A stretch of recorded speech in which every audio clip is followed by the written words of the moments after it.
तो आज हम जिन स्रोतों पर बात करने वाले हैं उनमें कोई आंकड़े नहीं है, कोई सिद्धांत नहीं। कोई इतिहास भी नहीं। बिल्कुल, उनमें सिर्फ 3 बहुत ही शांत और गहरे दृश्य हैं। एक नदी का, एक सपने का और एक रंगमंच का। ये तस्वीरें इतनी साधारण हैं कि हम रोज इनसे गुजरते हैं, पर शायद ठहर कर देखते नहीं। हाँ बिल्कुल, ठहर कर इन्हें देखते नहीं। और शायद यही इनकी खूबसूरती है। ये स्रोत हमें कुछ नया सिखाने का दावा नहीं करते, बल्कि जो हम एक तरह से पहले से जानते हैं उसे बस याद दिलाने का एक न्योता देते हैं। आज की हमारी पूरी चर्चा मोह की एक बहुत ही सूक्ष्म परत को समझने की कोशिश होगी। अच्छा। ये देखना कि कैसे हम अस्थायी को, मतलब जो हर पल बदल रहा है, उसे स्थायी मान लेते हैं और कैसे इसी एक छोटी सी भूल से सारे भ्रम पैदा होते हैं। हाँ, सारे भ्रम पैदा होते हैं। बिल्कुल। तो हमारी आज की इस गहन पड़ताल का मिशन यही होगा, है ना, कि इन 3 रूपकों के जरिए ये समझा जाए कि कर्ता होने का भ्रम, सच का भ्रम और पहचान का भ्रम ये असल में है क्या, और ये कैसे एक ही धागे से जुड़े हैं, एक ही गलतफहमी से। चलिए तो फिर इस अनुभव में उतरते हैं। चलिए। तो पहला दृश्य नदी का है। कल्पना कीजिए, एक विशाल नदी है जो बस बह रही है। उसकी अपनी एक गति है, अपनी एक दिशा है, बिना किसी से पूछे, बिना रोके। हाँ, और उस नदी की धारा में लकड़ी के कई टुकड़े तैर रहे हैं। और दिलचस्प बात यह है कि हर लकड़ी को ऐसा लग रहा है कि वो खुद चल रही है। वो सोचती है, मैं कितनी तेजी से आगे बढ़ रही हूँ, या फिर अरे मैं यहाँ किनारे पर फंस गई, मुझे निकलना होगा। और यहीं पर सबसे बुनियादी भूल शुरू होती है। कैसे? लकड़ी ये नहीं देख पाती कि उसे धारा बहा रही है, वो खुद कुछ भी नहीं कर रही। अच्छा। जो बहाया जा रहा है, जब वो खुद को बहाने वाला मान लेता है तो वहीं अहंकार का जन्म होता है। मतलब ये सोचना कि ये गति मेरी है, ये प्रयास मेरा है और ये मंजिल भी मेरी ही होगी। बिल्कुल। जब लकड़ी तेजी से बहती है तो उसे गर्व होता है, और जब वो किसी भंवर में फंस जाती है तो उसे दुख होता है। लेकिन यहाँ एक सवाल उठता है। पूछिए। अगर हम सब सिर्फ लकड़ियां हैं जिन्हें एक बड़ी धारा बहा रही है, तो फिर व्यक्तिगत जिम्मेदारी कहाँ है? हमारी इच्छा शक्ति, या जिसे फ्री विल कहते हैं, उसका क्या? क्या हमारे कर्मों का कोई मतलब ही नहीं है? अगर एक लकड़ी दूसरे को डुबाने की कोशिश करे तो क्या वो भी सिर्फ धारा का खेल मान लिया जाए? ये थोड़ा निष्क्रिय और खतरनाक लग सकता है। ये बहुत जरूरी सवाल है, और इन स्रोतों का इशारा निष्क्रियता की ओर बिल्कुल नहीं है। अच्छा। बात लकड़ी के कर्म को नकारने की नहीं, बल्कि उसके कर्ता होने के भ्रम को समझने की है। सोचिए, लकड़ी प्रयास तो कर सकती है, थोड़ा दाएं बाएं हिल सकती है, लेकिन क्या वो धारा के खिलाफ बह सकती है? नहीं, शायद नहीं।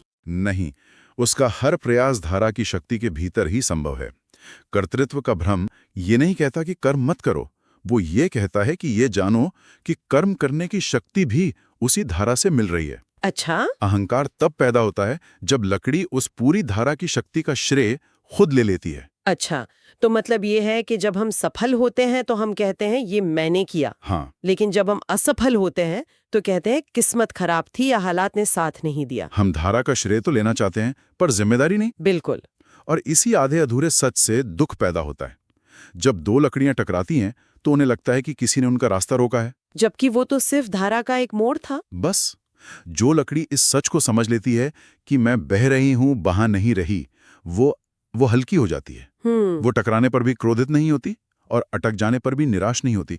वो जानती है कि धारा आज नहीं तो कल उसे आगे ले ही जाएगी। तो ये समर्पण है, निष्क्रियता नहीं। बिल्कुल, समर्पण। कर्ता होने का ये भ्रम वाकई बहुत सूक्ष्म है, और ये मानना कि हम एक बड़ी धारा का हिस्सा हैं, ये अपने आप में एक चुनौती है, क्योंकि हमारा यथार्थ, हमारी जागृत अवस्था हमें बहुत ठोस लगती है और हमारे नियंत्रण में लगती है। हाँ, और यहीं से हम अपने दूसरे दृश्य पर आते हैं, जो रात के सपने का है। हाँ, सपने का रूपक बहुत शक्तिशाली है। सपने में जो कुछ भी होता है, चाहे कोई हमारा पीछा कर रहा हो, चाहे हमें कोई सम्मान मिल रहा हो, या कोई गहरा अपमान हो रहा हो, उस पल में वो 100% असली लगता है। बिल्कुल। उस वक्त मन में कोई सवाल नहीं उठता कि ये कैसे हो सकता है। डर असली, आंसू असली, खुशी भी असली। उस वक्त उस सच को किसी सबूत की जरूरत नहीं पड़ती है ना? नहीं, बिल्कुल नहीं। हम पूरी तरह से उस अनुभव में डूब जाते हैं, उसे ये अंतिम सत्य मान लेते हैं, लेकिन फिर आंख खुल जाती है। हाँ, और जागते ही एक पल में सब कुछ ढह जाता है। न वो लोग रहते हैं, न वो चोट, न वो डर, सब कुछ बस एक याद बन के रह जाता है जिसका कोई वजूद नहीं होता। यहाँ जो सबसे गहरी बात समझने की है वो ये नहीं कि सपना झूठा था। अच्छा। जब तक सपना था वो हमारे लिए सच था। समस्या सपना देखना नहीं थी, समस्या ये भूल जाना था कि ये एक सपना है। जागने के बाद सपने का सत्य होने का दावा झूठा हो जाता है। यही सत्य का भ्रम है। ये मान लेना कि जो अनुभव अभी हो रहा है वही एकमात्र और अंतिम वास्तविकता है। बिल्कुल। लेकिन यहाँ भी एक स्वाभाविक सा सवाल है। हमारी जागृत दुनिया सपनों की दुनिया से बहुत अलग है। यहाँ नियम है, निरंतरता है, एक तर्क है। सपने तो अक्सर बिखरे हुए और अतार्किक होते हैं। सही बात है। तो क्या इन दोनों की तुलना करना सही है? क्या ये जागृत अवस्था भी एक सपने जैसी हो सकती है? बहुत अच्छा सवाल है। देखिए, ये रूपक दोनों अवस्थाओं के कंटेंट या विषय वस्तु की तुलना नहीं कर रहा। तो फिर किस चीज की तुलना कर रहा है? ये हमारी आस्था की या कह सकते हैं कन्विक्शंस की तुलना कर रहा है। जैसे सपने में हम उसके सच होने पर 100% यकीन करते हैं, वैसे ही हम जागृत अवस्था में भी अपने देखे, सुने और महसूस किए हुए पर 100% यकीन करते हैं। हम इस संभावना पर विचार ही नहीं करते कि शायद बोध का, चेतना का कोई और स्तर भी हो सकता है, जहां से देखने पर ये दुनिया उतनी ठोस ना लगे जितनी अभी लगती है। हाँ, बिल्कुल। मतलब जैसे नींद से जागने पर सपना टूट जाता है, वैसे ही ज्ञान में जागने पर इस दुनिया का ठोसपन भी एक अलग रूप में दिखने लगता है। शायद ऐसा ही कुछ। ये रूपक हमें ये याद दिलाता है कि हर अनुभव एक खास अवस्था में ही सच होता है। समस्या अनुभव नहीं है, बल्कि उस अनुभव को अंतिम मानकर उससे चिपक जाना है। वही, जैसे लकड़ी धारा से अपनी पहचान जोड़ लेती है, वैसे ही हम अपने वर्तमान अनुभव को ही अंतिम सत्य मान लेते हैं। तो अब तक हमने देखा कि हमें कर्ता होने का भ्रम है और हमें अपने अनुभव के सच होने का भी भ्रम है। और शायद इन दोनों भ्रमों की जड़ में एक तीसरा और सबसे गहरा भ्रम है, अपनी पहचान का भ्रम। हाँ, और ये हमें हमारे तीसरे दृश्य यानी रंगमंच तक ले आता है। हाँ, रंगमंच। सोचिए, एक भव्य मंच है, तेज रोशनी है, कोई अभिनेता राजा बना है, कोई अपराधी, कोई न्यायाधीश की भूमिका में है। बिल्कुल, सब अपनी अपनी भूमिका में पूरी तरह डूबे हुए हैं। राजा की आवाज में एक अभिमान है, अपराधी की आंखों में डर। और दर्शक ये सब देखकर भावुक हो रहे हैं, रो रहे हैं, तालियां बजा रहे हैं। उस क्षण के लिए मंच पर जो हो रहा है वही सच है। और जब तक नाटक चल रहा है तब तक वो अभिनेता खुद को राजा ही समझता है। उसका चलना, बोलना, सोचना सब कुछ उस भूमिका के दायरे में होता है। वो भूल जाता है कि वो सिर्फ एक कलाकार है जो एक किरदार निभा रहा है। फिर एक बहुत महत्वपूर्ण घटना होती है। पर्दा गिर जाता है। हाँ, पर्दा गिर जाता है और पर्दे के पीछे बैकस्टेज में सब कुछ बदल जाता है। उतरते ही, वेशभूषा बदलते ही न कोई राजा बचता है न कोई अपराधी। सब एक जैसे हो जाते हैं, सब बस कलाकार रह जाते हैं। ये पहचान का भ्रम है, अपनी भूमिका को ही अपनी असली पहचान मान लेना। लेकिन क्या ये इतना आसान है? समाज में जीने के लिए हमें भूमिकाएं तो निभानी ही पड़ती हैं, एक पिता की, एक डॉक्टर की, एक दोस्त की। बिल्कुल।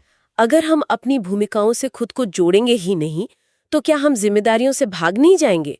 क्या इससे दुनिया में अव्यवस्था नहीं फैलेगी? ये उलझन बहुत स्वाभाविक है और इन स्रोतों का इशारा भूमिकाओं को छोड़ने का नहीं है, तो फिर बल्कि उन्हें और बेहतर ढंग से निभाने का है। एक अच्छा अभिनेता जानता है कि वो अभिनय कर रहा है। अच्छा। और क्योंकि वो ये जानता है, वो अपनी भूमिका में ज्यादा आजादी और रचनात्मकता ला सकता है। उसे ये डर नहीं होता कि अगर किरदार ने कोई गलती की तो उसका अपना अस्तित्व खतरे में पड़ जाएगा। वो किरदार के दुख में डूबता है पर टूटता नहीं। बिल्कुल यही। ये बहुत दिलचस्प बात है। मतलब जब हम ये याद रखते हैं कि हम सिर्फ एक भूमिका निभा रहे हैं, तो हम उस भूमिका को और ज्यादा ईमानदारी से निभा पाते हैं, क्योंकि तब हमारा अहंकार बीच में नहीं आता। बिल्कुल। तब आप पिता की भूमिका निभाते हुए अपने बच्चे के लिए जो सबसे अच्छा है वो करते हैं, ना कि वो जो आपके पिता होने के अहंकार को संतुष्ट करे। आप डॉक्टर की भूमिका निभाते हुए मरीज का इलाज करते हैं, ना कि अपनी महानता साबित करने के लिए। ये समझ भूमिकाओं को बोझ नहीं बल्कि एक लीला बना देती है। आप जानते हैं कि पर्दा गिरेगा, इसलिए आप हर दृश्य का पूरा आनंद लेते हैं बिना उससे चिपके। हाँ। तो अगर हम इन तीनों दृश्यों को एक साथ रखकर देखें, नदी में तैरती लकड़ी, रात में देखा गया सपना और मंच पर निभाया गया किरदार, तो इन सब की जड़ एक ही है, एक ही भूल है जो हम बार बार कर रहे हैं। हाँ, और वो भूल है जो बदल रहा है, जो अस्थाई है, जो एक प्रवाह में है, उसे मैं मान लेना। मोह की सबसे गहरी परिभाषा शायद यही है। बिल्कुल। मोह सिर्फ किसी व्यक्ति या वस्तु से जुड़ना नहीं है।